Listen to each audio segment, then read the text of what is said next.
أعوذ بالله من الشيطان الرجيم. بسم الله الرحمن الرحيم. السلام علیکم ورحمۃ اللہ وبرکاتہ. Recording in progress.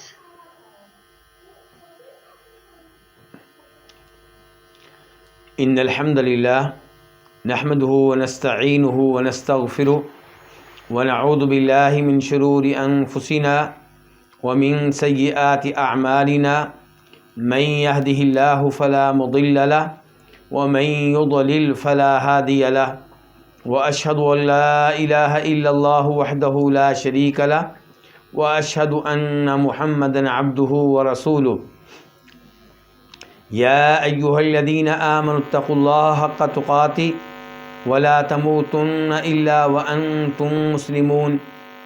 يا أيها الناس اتقوا ربكم الذي خلقكم من نفس واحدة وخلق منها زوجها وبث منهما رجالا كثيرا ونساء واتقوا الله الذي تساءلون به والأرحام إن الله كان عليكم رقيبا. يا أيها الذين آمنوا اتقوا الله وقولوا قولا سديدا يصلح لكم أعمالكم ويغفر لكم ذنوبكم ومن يطع الله ورسوله فقد فاز فوزا عظيما. أما بعد فإن خير الحديث كتاب الله وخير الهدي هدي محمد صلى الله عليه وسلم وشر الأمور محدثاتها وكل محدثة بدعة وكل بدعة ضلالة وَكُلَّ ضَلَالَةٍ فِي النَّارِ. اللہ کے فضل و کرم سے آج باقاعدہ طور پہ کتاب الفوائد کا آغاز ہو رہا ہے. اس عظیم کتاب میں کتاب کے مؤلف امام ابن القیم رحمہ اللہ فرماتے ہیں بسم اللہ الرحمن الرحیم. تو کتاب کا آغاز اللہ رب العزت کے نام سے ہو رہا ہے. اس کے بعد کہتے ہیں قاعدۃ جلیلہ، ایک عظیم قاعدہ، ایک عظیم اصول. اور اس اصول کا، اس قاعدے کا تعلق اس بات سے ہے کہ قرآن کریم سے آپ کیسے فائدہ اٹھا سکتے ہیں، قرآن کریم کیسے آپ پہ اپنا اثر ڈالے گا، قرآن کریم کا اثر آپ کیسے قبول کریں گے. تو امام صاحب کہتے ہیں اذا اردت الانتفاع بالقرآن، جب آپ قرآن سے فائدہ اٹھانا چاہیں، جب آپ قرآن سے فائدہ لینا چاہیں، فجمع قلبک، تو اپنے دل کو جوڑ کر رکھیں. کب؟ عند تلاوتہ و سماعہ، قرآن کی تلاوت کے موقع پہ اور قرآن کی تلاوت سننے کے موقع پہ. کیا مفہوم ہوا اس جملے کا؟ کہ اگر آپ چاہتے ہیں کہ قرآن آپ میں تبدیلی لائے، اگر آپ چاہتے ہیں کہ قرآن سے صحیح معنوں میں فائدہ اٹھائیں، تو جب آپ تلاوت کر رہے ہوں یا تلاوت سن رہے ہوں اپنے دل کو جوڑ کر رکھیں، یعنی اسے منتشر نہ ہونے دیں، دائیں بائیں نہ جانے دیں، پوری توجہ قرآن کریم کے ساتھ ہو. وَأَلْقِ سَمْعَكَ، اور آپ اپنے کان لگائیں. تلاوت ہو رہی ہے، آپ سن رہے ہیں، تو اپنے کان اس تلاوت کی طرف اچھی طرح لگائیں. وَاحْذُرْ حُضُورَ مَنْ يُخَاطِبُهُ بِهِ مَنْ تَكَلَّمَ بِهِ سُبْحَانَهُ مِنْهُ إِلَيْهِ. وَاحْذُرْ، اور آپ حاضر ہوں. تلاوت کلام پاک کے موقع پہ، تلاوت سننے کے موقع پہ آپ حاضر ہوں. حضور من یخاطب به من تکلم به سبحانہ، اس شخص کی طرح حاضر ہوں جس سے مخاطب ہو، گفتگو کر رہا ہو، بھی اس قرآن کے ساتھ کون گفتگو کر رہا ہو؟ من تکلم بہ، جس نے اس قرآن کے ساتھ کلام کیا جو خود صاحب کلام ہے. یعنی کہ جب آپ قرآن کی تلاوت کر رہے ہوں تو آپ دلی طور پہ ایسے حاضر ہوں جیسے وہ شخص حاضر ہوگا دلی طور پہ جس سے خود اللہ رب العزت کلام کر رہے ہوں، جس سے خود اللہ رب العزت گفتگو کر رہے ہوں، اور گفتگو خود قرآن کے ذریعے ہو رہی ہو. وحضر، اور آپ حاضر ہوں، حضور من، اس شخص کی طرح آپ حاضر ہوں، من یخاطبہ، جس سے خطاب کرے، جس سے کلام کرے، بہی، اس قرآن کے ذریعے. کون کلام کرے؟ من تکلم بہی، جس نے اس قرآن کے ساتھ کلام کیا ہے جو صاحب کلام ہے، جس کا یہ قرآن کلام ہے. منہ، اس کی طرف سے. کس کی طرف سے؟ اللہ رب العزت کی طرف سے. الیہ، اس کی طرف، یعنی کہ اللہ کی طرف سے کلام ہے. اور کس سے کلام ہے؟ جو سن رہا ہے، جو پڑھ رہا ہے. فَإِنَّهُ خِطَابٌ مِّنْهُ لَكَ عَلَى لِسَانِ رَسُولِ. یہ انداز آپ نے کیوں اپنانا ہے؟ اس لیے کہ یہ قرآن خطاب، یہ کلام ہے، منہ، اللہ رب العزت کی طرف سے، لَكَ، آپ کے لیے، عَلَى لِسَانِ رَسُولِهِ، اللہ کے رسول کی زبان پہ. یعنی کہ اللہ رب العزت نے قرآن کے ذریعے آپ سے کلام کیا ہے، اللہ رب العزت نے قرآن کے ذریعے آپ سے گفتگو کی ہے. اور اللہ نے یہ گفتگو جو آپ سے کی ہے اپنے رسول کے ذریعے کی ہے، اپنے رسول کی زبان پہ کی ہے. تو یہ ہے بڑا ہی عظیم اصول. امام صاحب کہہ رہے ہیں کہ اگر قرآن کریم سے صحیح معنوں میں فائدہ اٹھانا چاہتے ہیں تو آپ کا دل مکمل طور پہ تلاوت کلام پاک کے موقع پہ قرآن کے ساتھ ہو. جب سن رہے ہوں توجہ مکمل طور پہ قرآن کے ساتھ ہو، اور آپ دلی طور پہ ایسے حاضر ہوں، ایسے موجود ہوں جیسے دلی طور پہ وہ حاضر ہوگا جس سے اللہ تعالیٰ براہ راست کلام کر رہے ہوں. اگر کوئی ایسا انسان ہو جس سے اللہ تعالیٰ براہ راست کلام کر رہے ہوں، قرآن اس کے سامنے پڑھ رہے ہوں، تو کیا اس کی توجہ دائیں بائیں ہوگی؟ یقیناً نہیں ہوگی. فرمایا یہی آپ کا انداز ہونا چاہیے قرآن کریم کی تلاوت کے موقع پہ اور قرآن کریم کی تلاوت سننے کے موقع پہ. اور پھر کہتے ہیں آخر میں، اور اس میں کوئی شک و شبہ نہیں ہے کہ قرآن اللہ کا کلام ہے. کس سے؟ آپ سے. لیکن اللہ نے اپنا یہ کلام نازل کیا ہے اور یہ کلام پڑھا گیا ہے کہاں پہ؟ رسول کی زبان پہ. اب یہ اصول بیان کرنے کے بعد دلیل دینا چاہتے ہیں. یہ اصول کہاں سے لیا گیا ہے؟ کہتے ہیں قال تعالی، اللہ تعالیٰ نے فرمایا، ان فی ذلک لذکری لمن کان لہ قلب او القی السمع وہو شہید. یہ سورہ قاف ہے، سورہ قاف کی آیت نمبر 37. ان، بے شک، یعنی کہ کوئی شک و شبہ نہیں ہے اس بات میں جو آگے بیان ہونے والی ہے. ان، کوئی شک نہیں، فی ذالک، اس میں، لذکری، البتہ نصیحت ہے. کس میں نصیحت ہے؟ یعنی کہ ان چیزوں میں جو سورہ قاف کے آغاز میں بیان ہوئی ہیں. یعنی کہ یہ تو آیت نمبر 37 ہے، 37. تو اس سے پہلے تذکرہ ہوا ہے آخرت کا، تذکرہ ہوا ہے اس بات کا کہ لوگوں کو قبروں سے اٹھایا جائے گا، تذکرہ ہوا ہے جنت اور جہنم کا. تو یہ تمام امور جو ذکر ہوئے ہیں ان میں نصیحت ہے. لیکن نصیحت ملے گی کس کو؟ نصیحت حاصل کون کرے گا؟ ان فی ذالک، بے شک اس میں لذکر، البتہ نصیحت ہے، لمن کان لہ قلب، اس شخص کے لیے جس کا دل ہو.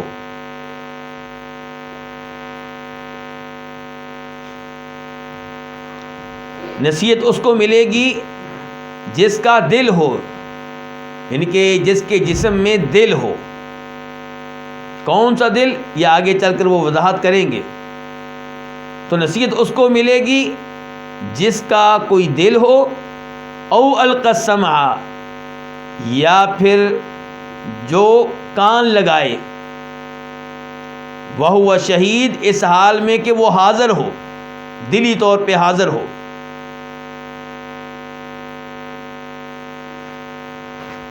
تو اللہ رب العزت نے یہاں پہ وعدے کر دیا کہ قرآن میں نصیحت ہے، لیکن نصیحت حاصل کون کرے گا؟ جس کے پاس دل ہو، جو دل زندہ ہو، جو کام کرتا ہو، مردہ نہ ہو. نصیحت کس کو ملے گی؟ او القى السمع وهو شہید، جو کان لگائے، تلاوت ہو رہی ہو تو اس کی مکمل توجہ تلاوت کی طرف ہو، وهو شہید، اور وہ دلی طور پہ حاضر ہو، موجود ہو. یہ آیت ذکر کرنے کے بعد امام صاحب کہتے ہیں وَذَلِكَ أَنَّ تَمَامَ التَّأْثِيرِ لَمَّا كَانَ مَوْقُوفًا عَلَى مُؤَثِّرٍ مُقْتَضٍ وَمَحَلٍ قَابِلٍ وَشَرْطٍ لِحُصُولِ الْأَثَرِ وَانْتِفَاءِ الْمَانِعِ الَّذِي يَمْنَعُ مِنْهُ، تضمنت الآية بيان ذلك كله بأوجز لفظ وأبينه وأدله على المراد. کہتے ہیں کہ یہ اس لیے کہ مکمل تاثیر، یعنی کہ قرآن کی مکمل تاثیر، کہتے ہیں چونکہ قرآن کی مکمل تاثیر لما کان موقوفاً، جب کہ وہ متوقف ہے، جب کہ اس کا دار و مدار ہے کس چیز پہ؟ علی مؤثرن، تاثیر ڈالنے والے پہ، مقتضن، جو تقاضا کرے کس کا؟ تاثیر ڈالنے کا، اثر ڈالنے کا. ومحلن، اچھا اب ایک چیز کہتے ہیں، امام القیم بیان کر رہے ہیں کہ مکمل تاثیر کیسے ہوگی قرآن کریم کی. کہتے ہیں اس کا دار و مدار 4 چیزوں پہ ہے. ایک چیز کیا بیان کی ہے؟ مؤثر مقتدن، تاثیر تب پیدا ہوتی ہے، نصیحت تب ملتی ہے، فائدہ تب ہوتا ہے جب 4 چیزیں ہوں. تو کہتے ہیں کہ مکمل تاثیر کا جب کہ دار و مدار مؤثر پہ ہے، یعنی کہ جو وہ چیز جو اثر ڈالنے والی ہے، مقتدن، جو تاثیر ڈالنے کا تقاضا کرنے والی ہے. نمبر 2، مکمل تاثیر کا دار و مدار کس پہ ہے؟ وہ محل قابل، اس جگہ پہ جو تاثیر کو قبول کرنے والی ہو، اثر کو قبول کرنے والی ہو، نصیحت کو قبول کرنے والی ہو. یعنی کہ نمبر 1 ایسی چیز ہونی چاہیے جو اثر ڈالے، نصیحت کرے، فائدہ دے. نمبر 2، وہ جگہ ہونی چاہیے جو اثر کو قبول کرے، فائدے کو قبول کرے، نصیحت کو قبول کرے.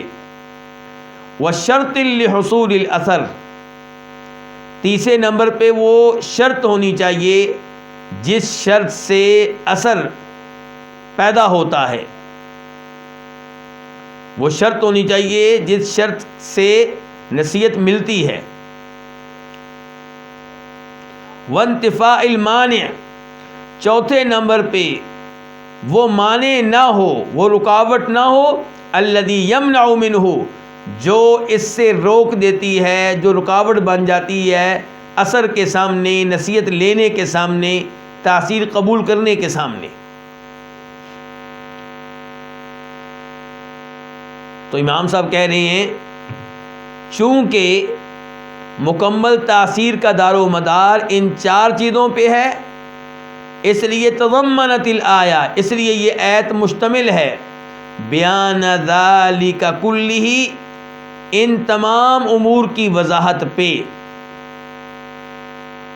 کہتے ہیں کہ چونکہ تاثیر کا دار و مدار 4 چیزوں پہ ہے تو یہ آیت ان تمام چیزوں کی وضاحت پہ مشتمل ہے. اس آیت میں 4 چیزیں آ گئی ہیں تو یہ آیت مشتمل ہے بیان ذالک کلہ، ان تمام امور کی بیان اور وضاحت پہ یہ آیت مشتمل ہے. بأوجد لفظ، مختصر ترین الفاظ کے ساتھ، وأبینہ، اور واضح ترین الفاظ کے ساتھ، وأدلہ علی المراد، اور مراد پہ، معنی و مقصود پہ بہترین دلالت کرنے والے الفاظ کے ساتھ. مجھے امید ہے کہ اس جملے کا معنی آپ سمجھ چکے ہوں گے. سب سے پہلے امام القیم نے کیا کیا ہے؟ اصول بیان کیا ہے، پھر اس کی دلیل دی ہے. اب اس آیت کی وضاحت کر رہے ہیں اور وضاحت کرتے ہوئے کہتے ہیں کہ چونکہ نصیحت لینے کے لیے، کسی چیز کا اثر قبول کرنے کے لیے 4 چیزوں کا ہونا ضروری ہے. نمبر 1، وہ چیز جو اثر پیدا کرے، وہ چیز جو اپنا اثر ڈالے، وہ چیز جو نصیحت دے. نمبر 2، وہ جگہ ہونی چاہیے جو اثر کو قبول کرے، نصیحت کو قبول کرے، تاثیر کو قبول کرے. نمبر 3، وہ شرط ہونی چاہیے جس شرط کی موجودگی میں اثر ملتا ہے، فائدہ ملتا ہے، نصیحت ملتی ہے. نمبر 4، کوئی وہ رکاوٹ نہ ہو جس کی وجہ سے نصیحت لینے میں مشکلات پیدا ہوتی ہیں. کہتے ہیں کہ یہ 4 چیزیں ہیں، یہ 4 چیزیں ہوں تو پھر مکمل تاثیر ملتی ہے. تو کہتے ہیں چونکہ یہ 4 چیزیں ہوتی ہیں نصیحت لینے کے لیے، تو اس آیت نے یہ 4 چیزیں بیان کر دی ہیں اور واضح ترین الفاظ کے ساتھ، مختصر ترین الفاظ کے ساتھ. اب یہ چیز جو ہے اس کو مزید کھول کے بیان کرنے لگے ہیں کہ کیا واقعی یہ 4 چیزیں موجود ہیں اس آیت میں. کہتے ہیں فقولہ، اللہ تعالیٰ کا یہ فرمان کہ ان فی ذلک لذکریٰ، کہ یقیناً اس میں نصیحت ہے. کس میں؟ اس قرآن میں، اس سورہ قاف میں. اس سورہ قاف میں جو چیزیں ذکر ہوئی ہیں ان میں نصیحت ہے. تو یہ جو الفاظ ہیں نا کہ ان فی ذلک الذکریٰ، کہ بے شک اس میں البتہ نصیحت ہے، اشارۃن، یہ اشارہ ہے الی ما تقدم من اول سورۃ الی ہا ہنا، ان الفاظ میں اشارہ ہے ان امور کی طرف جو سورت کے آغاز سے یہاں تک ذکر ہوئے ہیں، گزر چکے ہیں. وَهَذَا هُوَ الْمُؤَثِّرُ، اور یہ وہ چیز ہے جو اثر پیدا کرنے والی ہے، جو نصیحت دینے والی ہے. یعنی کہ سورہ قاف کے آغاز سے اس آیت تک، اور یہ آیت کون سی؟ آیت نمبر 37، اس آیت تک جو چیزیں ذکر ہوئی ہیں، اور یہ کیا ہے؟ یہ قرآن ہے. تو یہ وہ چیزیں ہیں جو نصیحت ہیں، یہ وہ چیزیں ہیں جو مؤثر ہیں.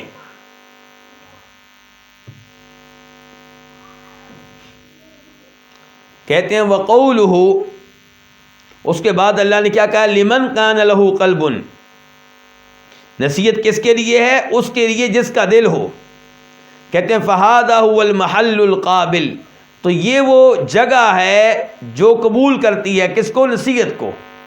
دل وہ جگہ ہے جو نصیحت کو قبول کرتا ہے.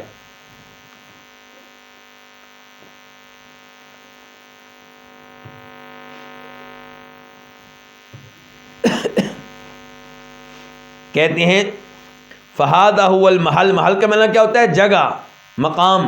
القابل، قبول کرنے والا. تو دل وہ مقام ہے جو اثر کو، تاثیر کو، نصیحت کو، فائدے کو قبول کرنے والا ہوتا ہے. والمراد به القلب الحی الذي يعقل عن اللہ، اور اس سے مراد کس سے؟ قلب سے مراد، دل سے مراد، دل سے مراد کون سا دل ہے یہ بتانے لگے ہیں امام القیم. کہتے ہیں اس دل سے مراد القلب الحی، وہ دل ہے جو زندہ ہو، مردہ نہ ہو. الذی یعقل عن اللہ، جو اللہ تعالی کے کلام کو سمجھ سکے، جو اللہ رب العزت کی طرف سے آنے والے اس کلام کو سمجھ سکے. کما قال تعالی، جیسا کہ اللہ تعالیٰ نے کہا ہے، یعنی کہ دوسرے مقام پہ کیا کہا اللہ تعالیٰ نے کہ ان ہوا الا ذکر و قرآن مبین. ان اس کا عام طور پہ معنی ہوتا ہے اگر، اس کو کہتے ہیں ان شرطیہ، لیکن چونکہ ان ہوا کے بعد الا آ رہا، الا جس کا معنی ہوتا ہے مگر، اس الا کی وجہ سے اب ان کا معنی ہوگا نہیں. تو ان ہوا نہیں ہے، یہ ہوا سے مراد یہ جو اترا ہے اللہ رب العزت کی طرف سے، نہیں ہے یہ الا ذکر مگر نصیحت. تو یہ جو اترا ہے اللہ کی طرف سے یہ کیا ہے؟ یہ نصیحت ہے. وقرآن مبین، اور یہ واضح قرآن ہے. لینذر، تاکہ یہ ڈرائے، من کان حیا، اس کو جو زندہ ہو. یہ سورہ یاسین ہے، آیت نمبر 69 اور 70، یعنی کہ 69 اور 70.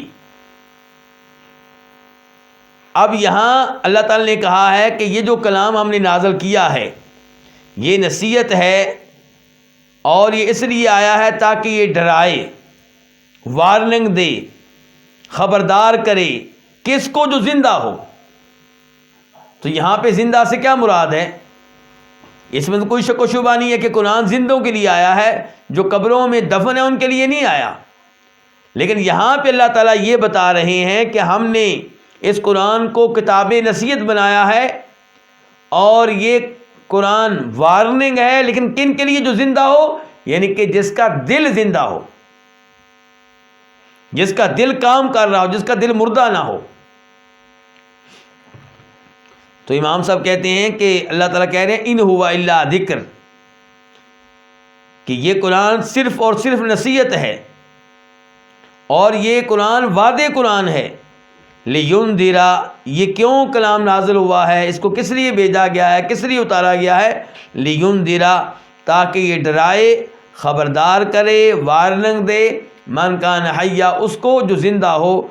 امام القیم حیا کی تفسیر میں کہتے ہیں حی القلبی، یعنی کہ جو دلی طور پہ زندہ ہو، دل کے لحاظ سے زندہ ہو.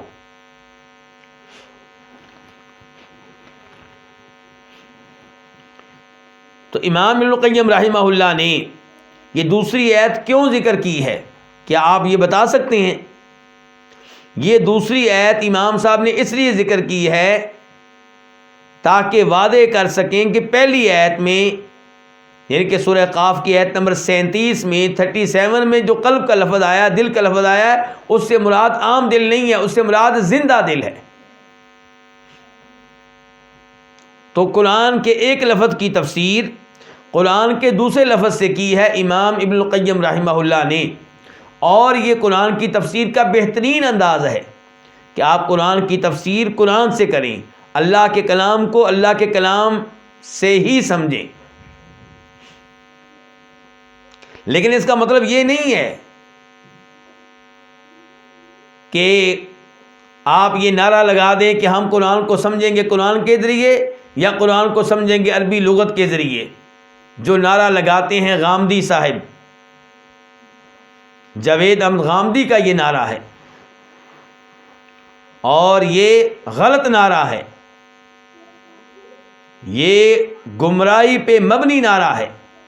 صحیح بات کیا ہے کہ قرآن کو سمجھا جائے گا قرآن کے ذریعے بھی، اور قرآن کو سمجھا جائے گا احادیث کے ذریعے بھی، اور قرآن کو سمجھا جائے گا صحابہ کرام کے اقوال کے ذریعے بھی، اور قرآن کو سمجھا جائے گا سلف صالحین کی تفسیر کے ذریعے بھی، اور عربی لغت کے ذریعے بھی. تو قرآن کو سمجھنے کے یہ مصادر ہیں، یہ مآخذ ہیں.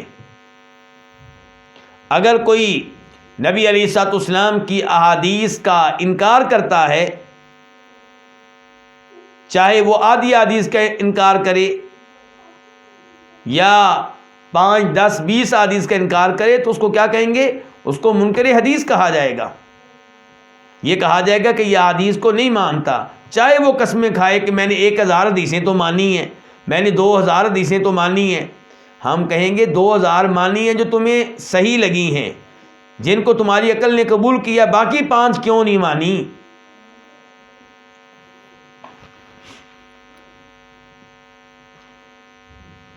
تو اب امام ابن القیم رحمہ اللہ اس وقت سورہ قاف کی آیت نمبر 37 کی تفسیر کر رہے ہیں، اور اس سے وہ 4 چیزیں اخذ کر رہے ہیں جن کا انہوں نے تذکرہ کیا ہے۔ انہوں نے تذکرہ کیا تھا نا کہ نصیحت کب پایہ تکمیل تک پہنچتی ہے؟ جب اس میں 4 چیزیں پائی جائیں۔ نمبر 1 مؤثر، کوئی اثر پیدا کرنے والا ہو، کوئی نصیحت کرنے والا ہو، تو انہوں نے کہا کہ اس سے مراد کیا ہے؟ قرآن۔ دوسرے نمبر پہ کیا چیز ہونی چاہیے؟ وہ جگہ جو نصیحت کو قبول کرے، تو اس سے مراد کیا ہے؟ دل، اور عام دل نہیں بلکہ زندہ دل، مردہ دل جو ہے نصیحت کو قبول نہیں کرے گا۔ اس کے بعد کہتے ہیں وَقَوْلُهُ أَوْ أَلْقَى السَّمْعَ، اور یہ جو اللہ نے کہا ہے کہ او القسمہ، یا کان لگائے، یعنی کہ وجہ سمعہ، اپنا کان لگائے، وَأَصْغَى حَاسَةَ سَمْعِهِ إِلَى مَا يُقَالُ لَهُ، اور اپنے سننے کی قوت کو، حاسہ سے مراد یہاں پہ سننے والی قوت۔ انسان کے حواس کتنے ہوتے ہیں؟ 5 حواس 5۔ حواس 5 کون کون سے ہوتے ہیں؟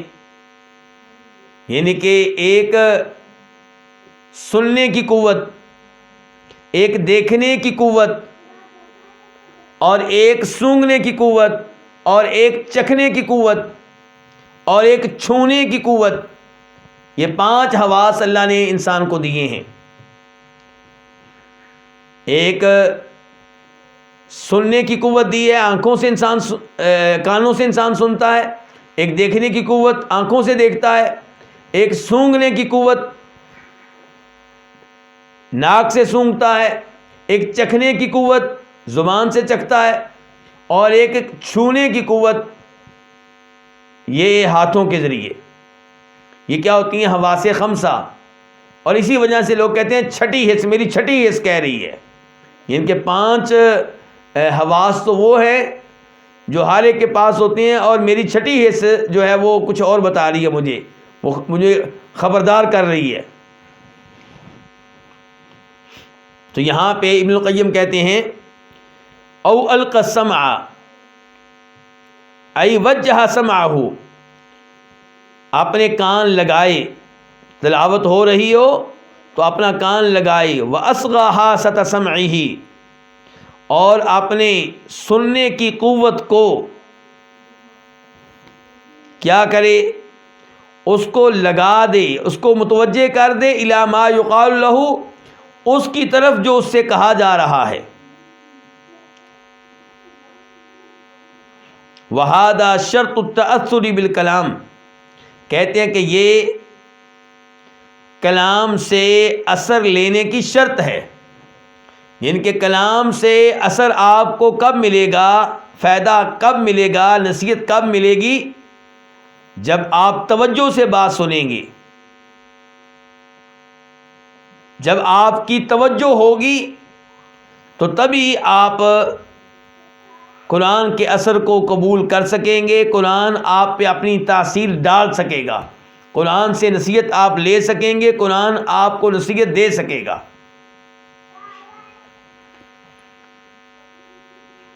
تو یہ 3 چیزیں امام ابن القیم رحمہ اللہ نے اس آیت سے ثابت کر دی ہیں۔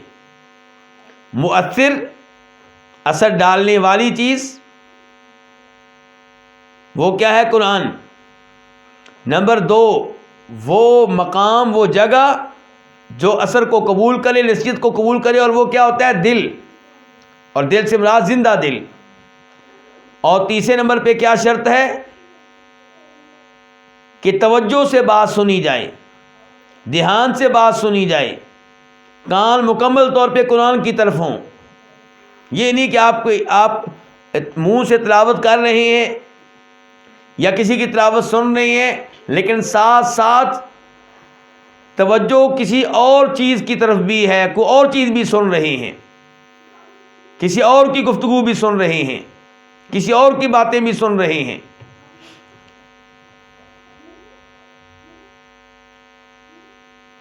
تو یہ تین چیزیں ابھی تک امام القیم رحمہ اللہ نے اس آیت سے ثابت کر دی ہیں۔ مؤثر یعنی کہ وہ چیز جو اثر پیدا کرنے والی ہو، نصیحت دینے والی ہو۔ نمبر 2 وہ جگہ جو نصیحت کو قبول کرے۔ نمبر 3 وہ چیز جو اثر قبول کرنے میں شرط ہے، اور وہ کیا کہ توجہ سے بات سننا، کان آپ کے ادھر ہی لگے ہوئے ہوں، کسی اور جانب نہ ہوں۔ اس کے بعد کہتے ہیں وَهُوَ شَهِيدٌ وَقَوْلُهُ وَهُوَ شَهِيدٌ، کہ اللہ تعالیٰ اس کے بعد کہتے ہیں وَهُوَ شَهِيدٌ، یعنی کہ جب کہ وہ حاضر ہو، کہتے ہیں ای شاہد القلبی، دلی طور پہ حاضر ہو، حاضر حاضر ہو، غیر غائب غیب نہ ہو۔ وَهُوَ شہید کی تفسیر کرنے کے بعد امام ابن القیم رحمہ اللہ ان الفاظ کی تفسیر ایک اور امام سے نقل کرتے ہیں۔ امام کون ہے؟ ابن قتیبہ۔ کہتے ہیں قال ابن قتیبہ، کہ امام ابن قتیبہ نے کہا۔ یہ کون ہے ابن قتیبہ؟ ان کا نام ہے عبداللہ، ان کے والد کا نام ہے مسلم، ان کے دادا کا نام ہے قتیبہ، عبداللہ بن مسلم بن قتیبہ، مشہور و معروف مفسر ہیں، لغوی ہیں، عربی دان ہیں، مورخ ہیں۔ ان کی کئی کتب ہیں، ان میں سے ایک ہے تفسیر و غریب القرآن، اور ایک ہے تعویل و مشکل القرآن۔ یہ فوت ہوئے 270 ہجری میں، 270، یعنی کہ تیسری صدی کے آخر میں تقریباً۔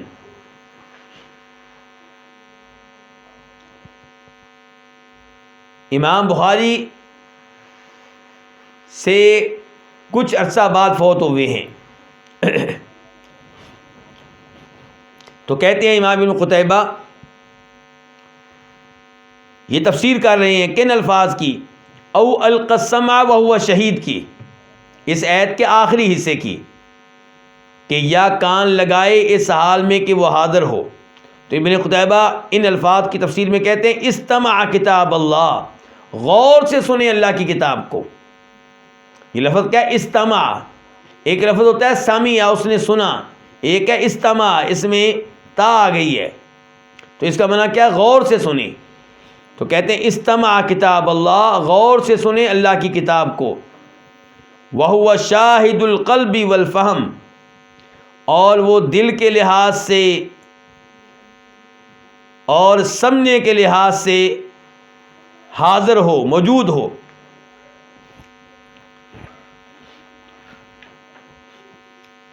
لیس بغافل ولا ساہن، نہ ہی غافل ہو اور نہ ہی بے خبر ہو۔ لیسا کا معنی کیا ہوتا ہے؟ نہ ہو، اور بغافل یہ جو با ہے اس کو کہتے ہیں زائدہ، یہ تاکید کے لیے آتی ہے، یعنی کہ کیا معنی کریں گے؟ لیس بغافل، قطعی طور پہ غافل نہ ہو، ولا ساہن، اور قطعی طور پہ بے خبر نہ ہو۔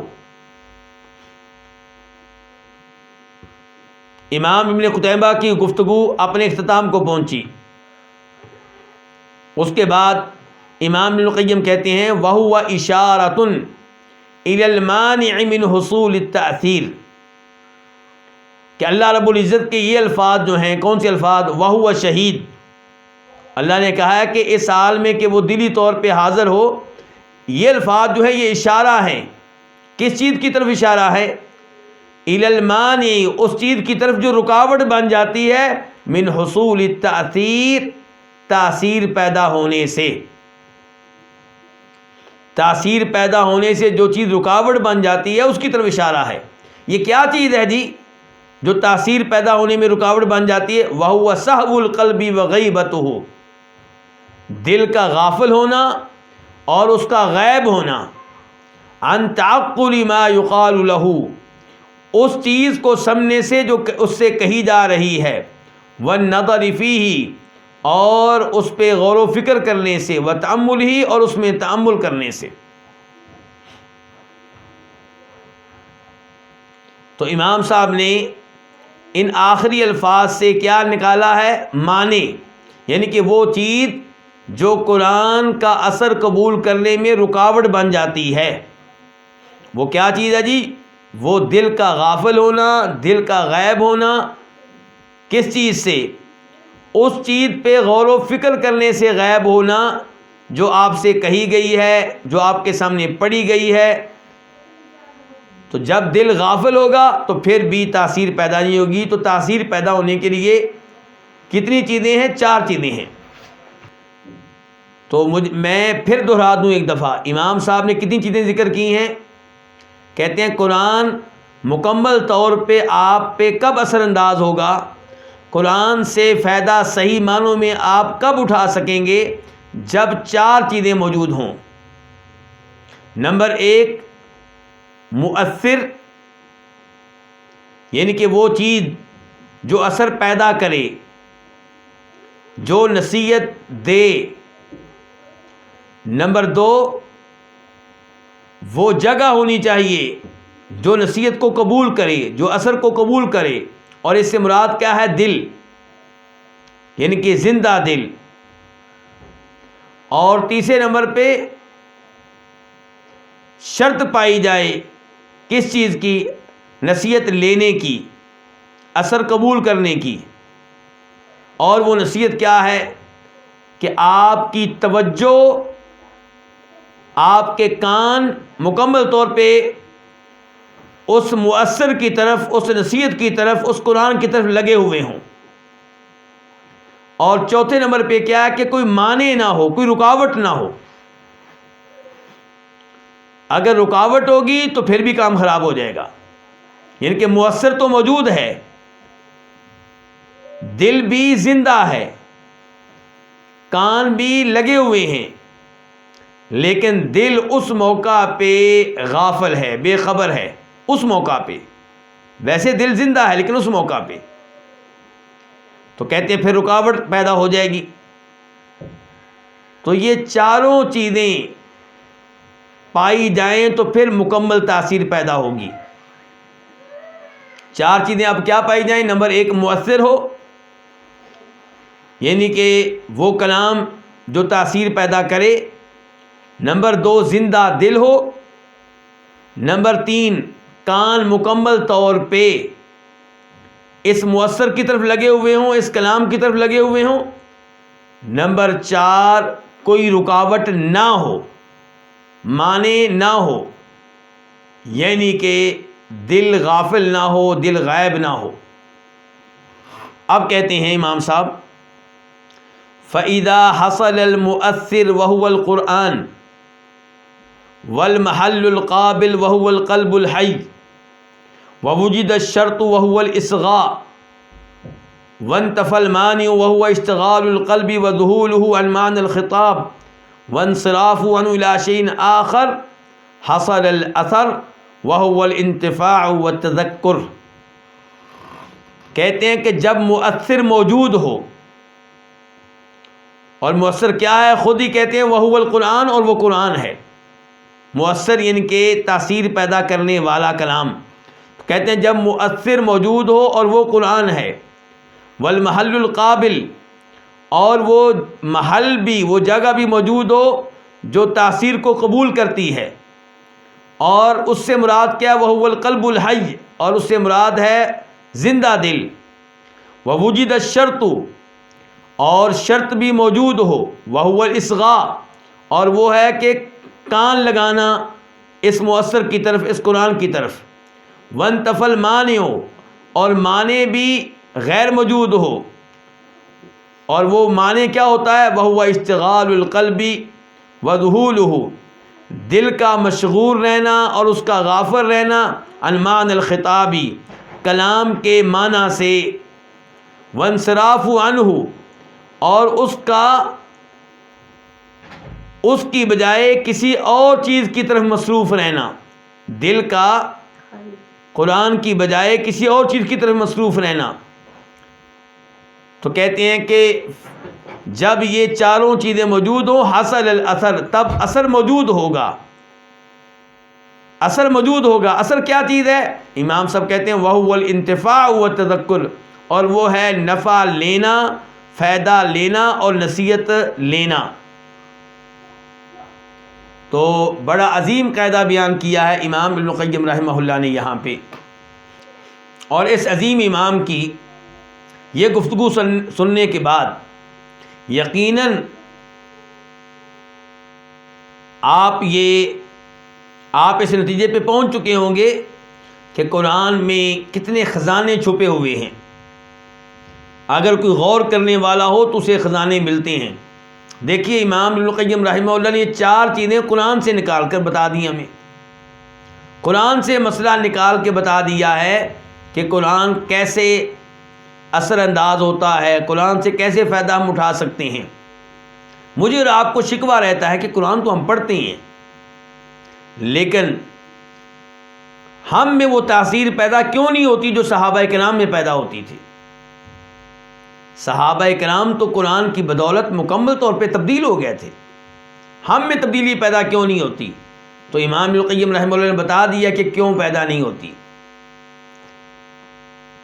کہ یا تو دل مردہ ہوگا آپ کا، یا آپ توجہ سے قرآن پڑھتے نہیں ہیں، توجہ سے سنتے نہیں ہیں، اور دل آپ کا غافل ہوتا ہے۔ تو یہ وہ اسباب ہیں جن کی وجہ سے قرآن صحیح معنوں میں ہم پہ اپنا اثر نہیں ڈالتا۔ تو مسئلہ قرآن میں نہیں ہے، مسئلہ ہمارے مردہ دل کا ہے جو اس نصیحت کو قبول کرنے کے لیے تیار نہیں ہے۔ مسئلہ ہماری توجہ کا ہے، مسئلہ ہمارے دل کی غفلت کا ہے۔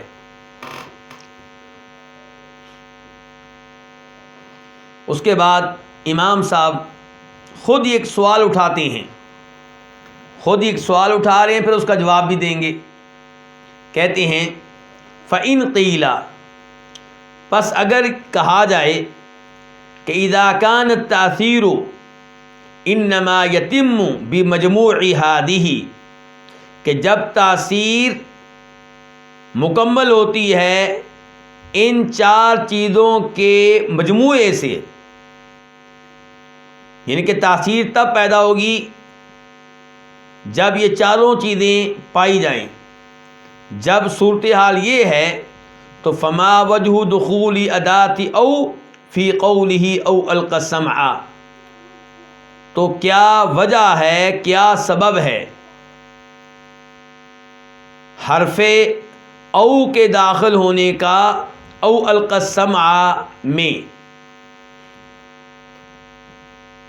امام صاحب یہ کہنا چاہتے ہیں کہ جب تاثیر کے لیے ان چاروں چیزوں کا موجود ہونا ضروری ہے تو پھر او کیوں آیا ہے؟ او کا معنی ہوتا ہے یا، یعنی کہ یا یہ چیز ہو یا وہ ہو، یعنی کہ کوئی ایک ہو۔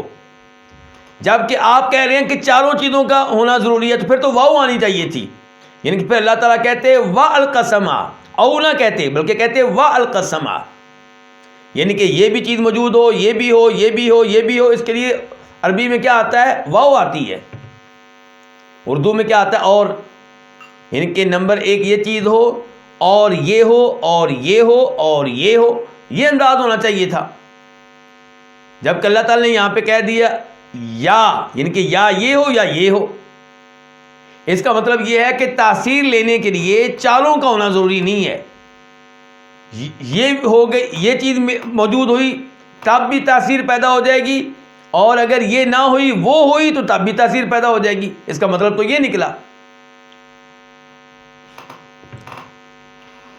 تو امام صاحب کہتے ہیں فَإِن قِيلَ پس اگر کہا جائے اذا كان التاثیر جب کہ تاثیر انما یتم سوائے اس کے نہیں مکمل ہوتی ہے بمجموع ہذہ ان چار چیزوں کے مجموعے سے فما وجہ دخول ادات او تو کیا وجہ ہے کیا سبب ہے حرف او کے داخل ہونے کا فی قولہ اللہ کے اس فرمان میں او القى السمع یا کان لگائے والموضع موضع واو الجمع تو کیا وجہ ہے او کے آنے کی جب کہ یہ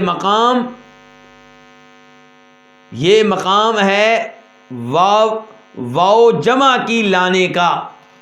یہ مقام تقاضا کیا کرتا تھا کہ یہاں پہ کیا لائی جائے واو جمع کی یعنی کہ واو جو کہتی ہے کہ یہ بھی ہو یہ بھی ہو یہ بھی ہو. والموضع اور یہ جگہ ہے یہ مقام ہے موضع واو الجمع واو جمع کا مقام ہے اس کی جگہ ہے. لا موضع او یہ او کی جگہ نہیں ہے. التی ہی لاحد الشیئین جو کہ دو چیزوں میں سے کسی ایک کے لیے آتا ہے یعنی کہ او آتا ہے دو چیزوں میں سے ایک کے لیے کہ یا یہ ہو یا وہ ہو. جبکہ واو آتی ہے کہ یہ بھی ہو وہ بھی ہو وہ بھی ہو وہ بھی ہو چاروں ہوں. تو اب یہ خود ہی اعتراض کیا امام صاحب نے مجھے اور آپ کو مسئلہ سمجھانے کے لیے. پھر جواب دیتے ہیں قیلا تو کہا جائے گا یعنی کہ اگر کوئی یہ اعتراض کرے تو ہم آگے سے کہیں گے تو قیلا کہا جائے گا ھذا سؤال جید یہ عمدہ سوال ہے یعنی کہ آپ نے جو سوال کیا یہ بڑا عمدہ سوال ہے.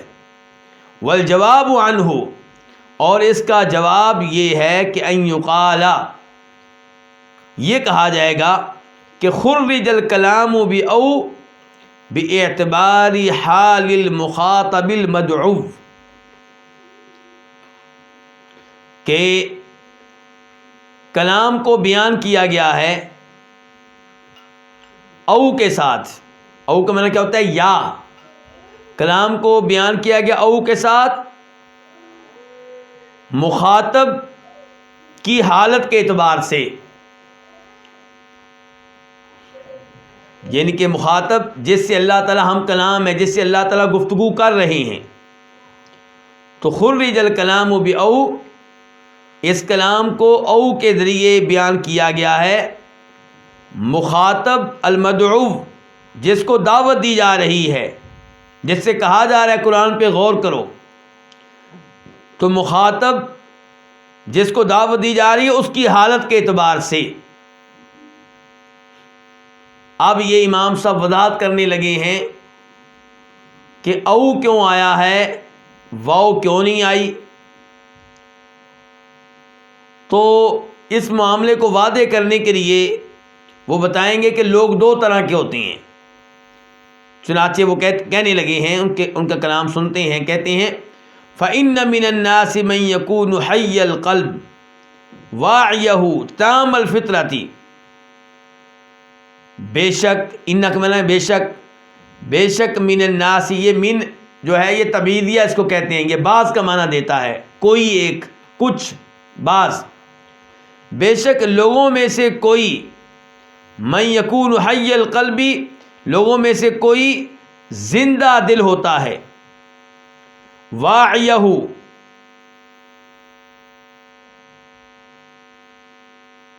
فہم و فراست والے دل کا مالک ہوتا ہے. واعیہ ہو کی ضمیر قلب کی طرف جا رہی ہے دل کی طرف یعنی کہ لوگوں میں سے کوئی زندہ دل ہوتا ہے فہم و فراست والا دل رکھنے والا ہوتا ہے. تام الفطرتی فطرت کے لحاظ سے مکمل ہوتا ہے. وہ فطرت اس پہ اللہ تعالیٰ نے ہم سب کو پیدا کیا ہے اور ہر انسان فطرت پہ پیدا ہوتا ہے دین پہ اسلام پہ پیدا ہوتا ہے. تو لوگوں میں سے کوئی وہ ہوتا ہے جس کا دل زندہ ہوتا ہے سمجھنے والا ہوتا ہے اور فطرت کے لحاظ سے وہ مکمل ہوتا ہے اس کی فطرت بگڑی نہیں ہوتی. فَإِذَا فَكَّرَ بِقَلْبِهِ جب وہ اپنے دل کے ساتھ سوچ و بچار کرے، وجال بفکرہ، اور اپنی فکر کو وہ استعمال کرے۔ جال کا لفظی بنا ہوتا ہے وہ گھومے، وہ چکر لگائے، اور جال بفکرہ مراد ہے کہ اپنی فکر کو وہ استعمال کرے، گھمائے۔ تو دلہ قلبہ وعقلہ علی صحت القرآن، تو اس کا دل اس کی رہنمائی کرتا ہے، اس کی عقل اس کی رہنمائی کرتی ہے قرآن کے صحیح ہونے پہ اور اس بات پہ کہ یہ حق ہے۔ امام صاحب کہہ رہے ہیں کہ لوگوں میں سے کچھ وہ ہوتے ہیں جو زندہ دل ہوتے ہیں، جن کا دل سمجھنے والا ہوتا ہے، جو فطرت کے لحاظ سے کامل اور درست ہوتے ہیں۔ تو یہ آدمی جو ہے جب اپنے دل کے ساتھ غور و فکر کرے گا، اپنی فکر کو استعمال کرے گا، تو اس کا دل اس کو بتائے گا، اس کی عقل اس کو بتائے گی کہ قرآن بالکل صحیح ہے اور قرآن برحق ہے۔ وَشَهِدَ قَلْبُهُ بِمَا أَخْبَرَ بِهِ الْقُرْآنِ، اور اس کا دل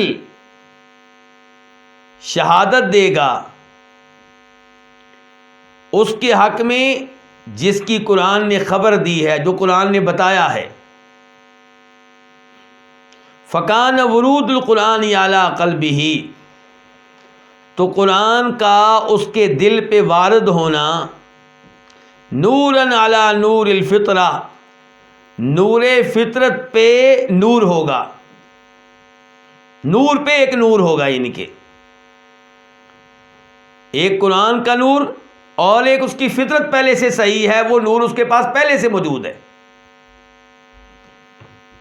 اس کا دل پہلے سے ہی ٹھیک ہے، جب قرآن اس نے پڑھا تو اس کے علم میں اضافہ ہو گیا، اس کے یقین میں اضافہ ہو گیا۔ تو کہتے ہیں فکان ورود القرآنی، تو قرآن کا آنا، قرآن کا وارد ہونا علی قلبی، اس کے دل پہ یہ کیا ہوگا؟ یہ نور ہوگا علی نور الفطرتی، نور فطرت پہ۔ نور فطرت پہلے ہی موجود تھا اس کے پاس، فطرتی طور پہ وہ انسان ٹھیک ہے۔ وَهَذَا وَصْفُ الَّذِينَ قِيلَ فِيهِمْ، اور یہ وصف ہے، یہ خوبی ہے ان لوگوں کی جن کے بارے میں کہا گیا ہے کہ وَيَرَى الَّذِينَ أُوتُوا الْعِلْمَ الَّذِي أُنزِلَ إِلَيْكَ مِن رَبِّكَ هُوَ الْحَقُّ، کہ وہ لوگ جن کو علم دیا گیا، یرا وہ دیکھتے ہیں، وہ جانتے ہیں اس چیز کو جو آپ کی طرف، آپ کے رب کی طرف سے اتاری گئی ہے کہ وہی حق ہے۔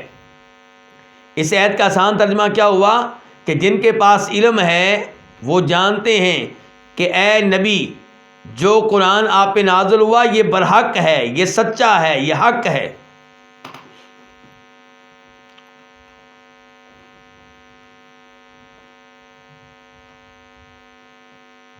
تو قرآن کے برحق ہونے کی گواہی کون دے رہے ہیں؟ جن کے پاس علم ہے،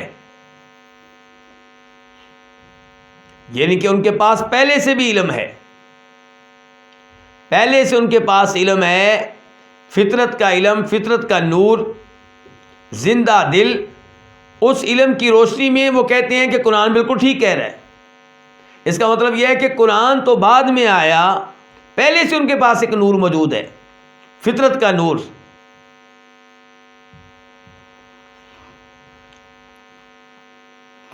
اور یہاں پہ جو کہا گیا ہے، اللہ تعالیٰ نے کہا وَيَرَا، دیکھتے ہیں، تو یہاں پہ دیکھنا جو ہے یہ آنکھوں سے دیکھنا نہیں ہے، یہ رؤیت کون سی ہے؟ یہ رؤیت قلبی ہے، دل سے دیکھنا، یعنی کہ علم۔ دل دیکھتا ہے کیا مطلب؟ علم رکھتا ہے۔ تو وَيَرَى الَّذِينَ أُوتُوا الْعِلْمَ، وہ لوگ جن کو علم دیا گیا، یرا وہ جانتے ہیں، کیا جانتے ہیں؟ کہ الَّذِي أُنزِلَ إِلَيْكَ مِن رَبِّكَ، کہ وہ جو نازل کیا گیا ہے آپ کی طرف، اے اللہ کے نبی، آپ کے رب کی طرف سے، اسے کیا ہے؟ وہ الحق کا، وہی حق ہے۔ تو یہ جو قرآن کریم کے بارے میں شہادت دے رہے ہیں کہ یہ قرآن برحق ہے، یہ کون ہے؟ یہ وہ ہیں جن کا دل زندہ ہے. یہ کون ہے؟ جن کے پاس سمجھنے والا دل ہے. یہ کون ہے؟ یہ وہ ہے جن کی فطرت جو ہے وہ تام ہے، کامل ہے، مکمل ہے. وقال فی حقہم، اور اللہ تعالیٰ نے ان کے حق میں یہ بھی کہا ہے. کیا کہا ہے؟ کہ اللہ نور السماوات والارض، اللہ تعالیٰ نور ہے آسمانوں کا اور زمین کا. کیا مراد ہے اس سے؟ اس سے مراد یہ ہے کہ اللہ تعالیٰ آسمان والوں کو اور زمین والوں کو نور دینے والا ہے، ہدایت دینے والا ہے. یہاں نور سے مراد ہدایت کا نور ہے. یہاں روشنی سے مراد دل کی روشنی ہے. یہ ہمیں کہاں سے پتہ چلا؟ یہ تفسیر ہے جناب عبداللہ ابن عباس رضی اللہ تعالیٰ عنہما کی. امام طبری اس تفسیر کو اپنی تفسیر میں لے کر آئے ہیں. عبداللہ ابن عباس ان الفاظ کی تفسیر میں کہتے ہیں کہ ہادی اہل السماوات والارض، کہ اللہ آسمان و زمین کا نور ہے. اس سے مراد یہ کہ اللہ تعالیٰ آسمان والوں کو اور زمین والوں کو ہدایت دینے والا ہے. تو نور سے مراد ہدایت کا نور ہوا، نور ہدایت، ہدایت کی روشنی.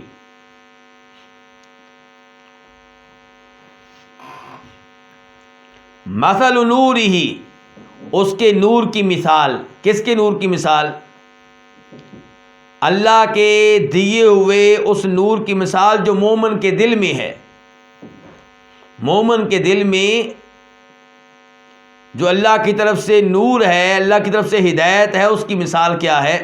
مثل نورہ، اس کے نور کی مثال کمشکات فیہا مصباح، اس طاق کی طرح ہے جس میں چراغ ہو.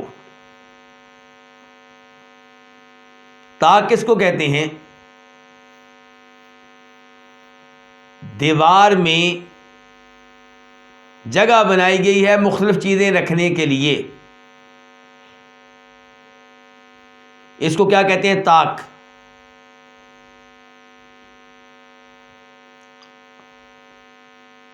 تو ایک طاق ہے فیہا مصباح، اس طاق میں کیا ہے؟ چراغ ہے، چراغ جل رہا ہے.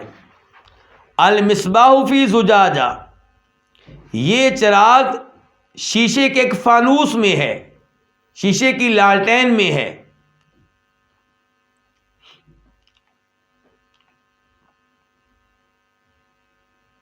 چراغ کہاں رکھا ہوا؟ طاق میں.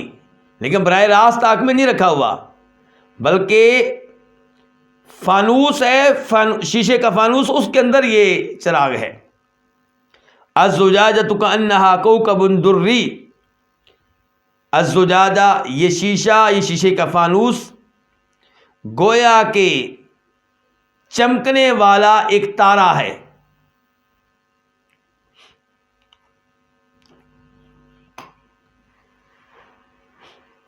یوقد، اس چراغ کو روشن کیا گیا ہے من شجرۃ مبارکہ زیتونہ، ایک بابرکت درخت سے، زیتون سے.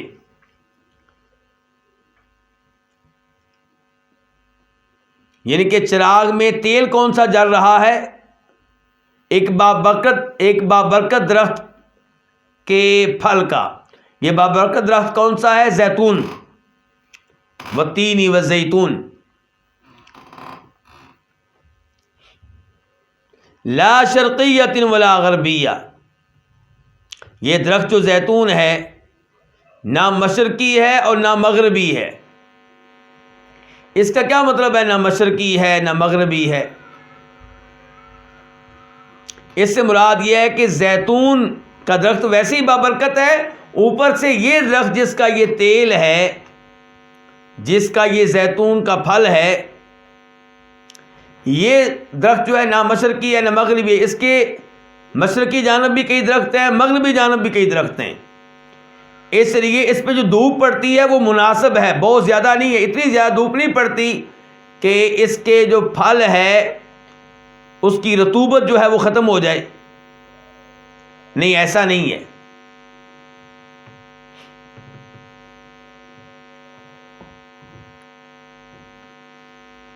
یہ کیا مثال ہے؟ آپ اس پہ غور کر رہے ہیں؟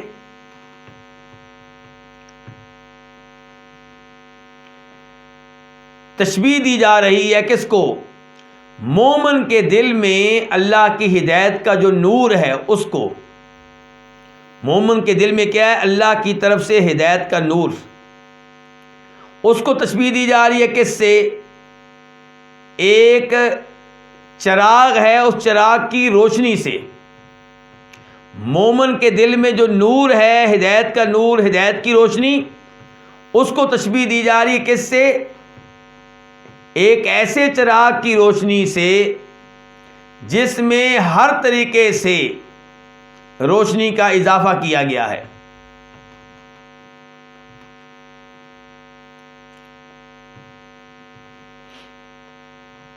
چراغ جس میں روشنی ہی روشنی ہے.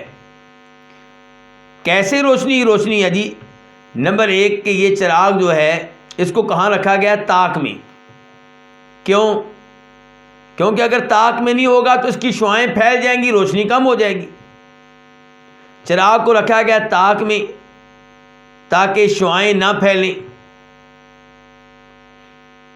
آپ دیکھ لیں ایک چراغ کو طاق کے علاوہ میدان میں رکھ کر اور ایک کو طاق میں رکھ کر، آپ محسوس کریں گے کہ وہ چراغ جو طاق میں پڑا ہے اس کی روشنی زیادہ ہے، گہری روشنی ہے اس کی. اچھا، دوسرے نمبر پہ کیا ہے کہ یہ جو چراغ ہے یہ طاق میں براہ راست نہیں رکھا گیا، بلکہ پہلے اس کو رکھا گیا ہے شیشے کے فانوس میں، اور شیشے کے فانوس کی وجہ سے بھی اس کی روشنی بڑھے گی اور ہوا بھی اس کی روشنی کو کم نہیں کر سکے گی.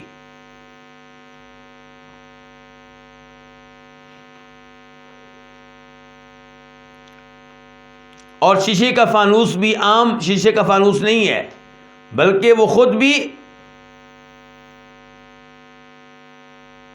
اتنا وہ شیشے کا فانوس ایسا ہے گویا کہ چمکتا ہوا تارا ہو، گویا کہ وہ چمکتا ہوا کیا ہے؟ تارا ہے. اور پھر یہ چراغ جل رہا ہے کس سے؟ عام تیل سے نہیں، زیتون کے تیل سے، جو سب سے اچھا تیل ہوتا ہے. اور زیتون کا تیل بھی عام درخت سے حاصل نہیں کیا گیا، بلکہ ایک خاص درخت سے حاصل کیا گیا ہے. وہ درخت جو نہ مشرقی جانب ہے نہ مغربی جانب، بلکہ کئی درختوں کے بیچ میں ہے. اور اس کا فائدہ یہ ہے کہ اس کے اوپر مناسب دھوپ پڑتی ہے. اگر اس کے دائیں بائیں درخت نہ ہو، ہر جانب سے دھوپ پڑے تو پھلوں کی رطوبت جو ہے وہ کم ہو جائے گی.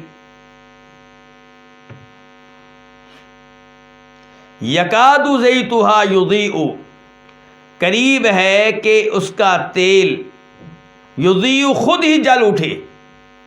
اتنا اچھا تیل ہے، اتنا اچھا یہ زیتون کا تیل ہے کہ دیکھیں گے یوں لگتا ہے کہ جیسے ابھی اس میں آگ جلنے لگے گی، ابھی روشنی پیدا ہو جائے گی.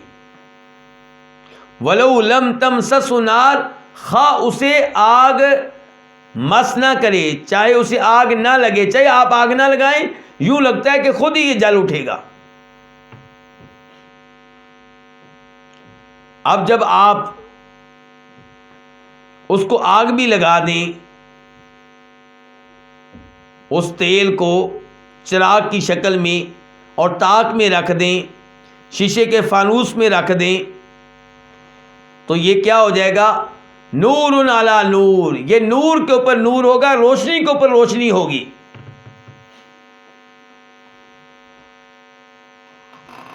تو مومن کے دل میں جو ہدایت کا نور ہے، یہ نور کے اوپر نور ہے. یعنی کہ مومن کے دل میں کیا ہے؟ پہلے سے موجود ہے فطرتی نور، یعنی کہ فطرتی طور پہ توحید موجود ہے اس کے دل میں. وہ اپنے خالق کو پہلے سے پہچانتا ہے، اس کو پتا ہے پہلے سے کہ یہ کائنات ایسے نہیں چل رہی، اس کا نظام کوئی نہ کوئی چلانے والا ہے. اور وہ اس کے دل میں عقیدہ موجود ہے کہ وہ اوپر والا ہے. اوپر سے قرآن آ گیا ہدایت دینے کے لیے، انبیاء کرام علیہم الصلوۃ والسلام اللہ کا کلام لے کر آ گئے. تو اب مومن کو کیا ملا ہے؟ اب نور کے اوپر نور. پہلے بھی نور موجود ہے، اوپر سے ایک اور نور آ گیا. دل میں پہلے ہی فطرت کا نور موجود تھا، اوپر سے قرآن کا نور آ گیا. تو نور علی نور، نور ہے نور کے اوپر. یہدی اللہ لنورہ من یشاء، اللہ تعالیٰ اپنے نور کی جانب رہنمائی کرتا ہے جس کی چاہتا ہے. یہ بھی بڑی اہم بات ہے کہ اللہ تعالیٰ ہدایت کے مالک ہیں، جس کو چاہیں ہدایت دیں، جس کو چاہیں ہدایت نہ دیں. لیکن اللہ کی تقسیم اندھی نہیں ہے. اللہ کے ساتھ ایسی آیات سن کر حسن ظن رکھیں. کئی لوگ پریشان ہو جاتے ہیں، کہتے ہیں سن کے کہ اللہ جس کو چاہتا ہے ہدایت دیتا ہے، جس کو چاہتا ہے ہدایت سے محروم رکھتا ہے. بھائی یہ ساری باتیں میری اور آپ کی ناقص عقل میں اتر نہیں سکتی. ضروری نہیں کہ اس بات کو ہم پورا سمجھ سکیں، لیکن یہ تو مجھے اور آپ کو پتا ہے کہ اللہ تعالیٰ عدل و انصاف کرنے والا، اللہ ظالم نہیں ہے. اللہ کے ارکام میں کوئی نہ کوئی حکمت ہوتی ہے. جب آپ کی والدہ آپ کے اوپر ظلم نہیں کرتی تو اللہ تعالیٰ کی رحمت کی تو کوئی حد ہی نہیں ہے. تو اللہ رب العزت کیسے اپنے مخلوق پہ ظلم کر سکتے ہیں؟ اللہ بالکل ظلم کرنے والے نہیں ہیں. تو جو اللہ کی نعمت ہدایت سے محروم ہے وہ اس نعمت کے قابل ہی نہیں تھا. اللہ تعالیٰ فرماتے ہیں سورہ قصص میں آیت نمبر 56 میں 56 میں اِنَّكَ لَا تَهْدِي مَنْ أَحْبَبْتَ وَلَكِنَّ اللَّهَ يَهْدِي مَنْ يَشَاءُ، کہ یقیناً آپ اسے ہدایت نہیں دے سکتے جس کو آپ پسند کریں، لیکن اللہ ہدایت دیتا ہے جس کو چاہتا ہے. وَهُوَ أَعْلَمُ بِالْمُهْتَدِينَ، اللہ بخوبی جانتا ہے ان کو جو ہدایت کے قابل ہیں، جو ہدایت لینے والے ہیں. تو امام القیم رحمہ اللہ کہتے ہیں فَهَذَا نُورُ الْفِطْرَةِ عَلَى نُورِ الْوَحْيِ،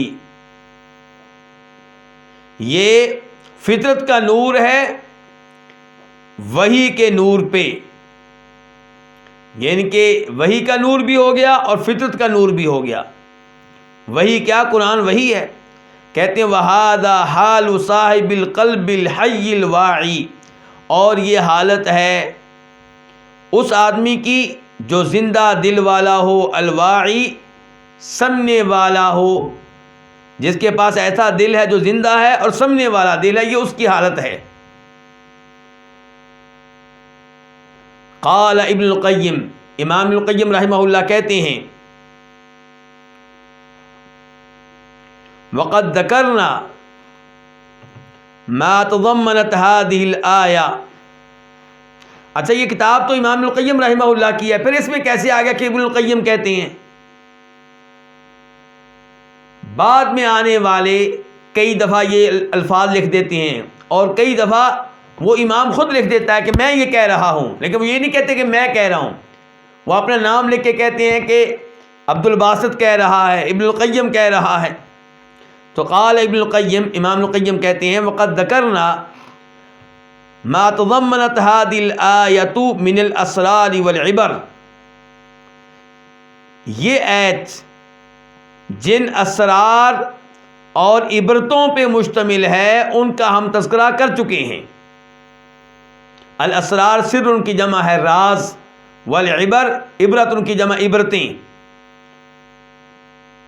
وقد ذکرنا ہم تذکرہ کر چکے ہیں ما تضمنت هذه الآیۃ من الاسرار والعبر، ان اسرار اور ان عبرتوں کا جن پہ یہ آیت مشتمل ہے. کہاں تذکرہ کر چکے ہیں؟ فی کتاب، اپنی ایک اور کتاب میں. کیا نام ہے اس کا؟ اجتماع الجیوش الاسلامیہ علی غزو المعطلۃ والجہمیہ. کہتے ہیں کہ یہ جو آیت ہے، یہ جو ابھی آیت گزری ہے سورہ نور کی آیت نمبر 35 اللہ نور السماوات والارض، کہتے ہیں ان کے اوپر تفصیل سے میں گفتگو کر چکا ہوں اپنی ایک اور کتاب میں جس کا نام کا اجتماع الجیوش الاسلامیہ. اب اس کتاب کا مطلب کیا ہے وقت کی کمی کی وجہ سے میں یہ بیان نہیں کروں گا، لیکن اس کا موضوع کیا ہے؟ اس میں اہم ترین موضوع ہے کہ اللہ تعالیٰ سب سے اوپر ہیں، اور یہ عقیدہ غلط ہے کہ اللہ ہر جگہ ہیں. اللہ سب سے اوپر ہیں اور اللہ تعالیٰ عرش سے بھی اوپر ہیں، عرش پہ مستوی ہیں. کہتے ہیں امام القیم فصاحب القلب یجمع بین قلبہ و بین معانی القرآن، جو دل والا ہے، یعنی کہ زندہ دل والا، جو دل والا ہے وہ اپنے دل کو اور قرآن کے معنی کو جمع کر دیتا ہے. یعنی کہ اپنے دل کو قرآن کے معنی میں لگا دیتا ہے، دونوں ایک ہو جاتے ہیں۔ فَيَجِدُهَا كَأَنَّهَا قَدْ كُتِبَتْ فِيهِ، تو قرآن کے معنی کو ایسے محسوس کرتا ہے، ایسے پاتا ہے گویا کہ وہ اس میں لکھ دیے گئے ہیں، ان کو اس کے دل میں لکھ دیے گئے ہیں۔ فَهُوَ يَقْرَؤُهَا عَنْ ظَهْرِ قَلْبٍ، اور وہ ان کو پڑھ رہا ہے زبانی طور پہ، عن ظہر قلب، زبانی طور پہ۔ تو امام صاحب جواب دے رہے تھے کہ اس آیت میں او کا لفظ کیوں آیا ہے، واو کیوں نہیں آئی؟ جواب دیتے ہوئے انہوں نے کہا کہ جن سے اللہ تعالیٰ کلام کر رہے ہیں ان کی حالت کے اعتبار سے اللہ نے او کا لفظ استعمال کیا ہے۔ اس بات کی وضاحت کرتے ہوئے کہا کہ لوگ دو طرح کے ہوتے ہیں، ایک وہ جن کا دل زندہ ہوتا ہے، سمجھنے والا ہوتا ہے، ان کی فطرت مکمل ہوتی ہے، تو ان پہ گفتگو ہو چکی ہے۔ اب دوسری قسم کون سی ہے، ان پہ گفتگو انشاءاللہ آئندہ درس میں ہوگی۔ اللہ رب العزت آپ کو جزائے خیر دے کہ آپ سب بڑے ہی پیار سے، بڑی محبت سے اور بڑی توجہ سے درس سنتے ہیں۔ اللہ تعالی ہمیں ایسے ہی قرآن کریم کے ساتھ دل لگانے کی توفیق عنایت فرمائے، توجہ سے تلاوت کرنے کی توفیق عنایت فرمائے، اور اللہ خیر و سلامتی کے ساتھ یہ کتاب مکمل کرنے کی مجھے اور آپ کو توفیق دے۔ یہیں پہ آپ سے اجازت چاہوں گا۔ وصلی اللہ تعالی علی نبینا محمد وعلی آلہ وصحبہ اجمعین۔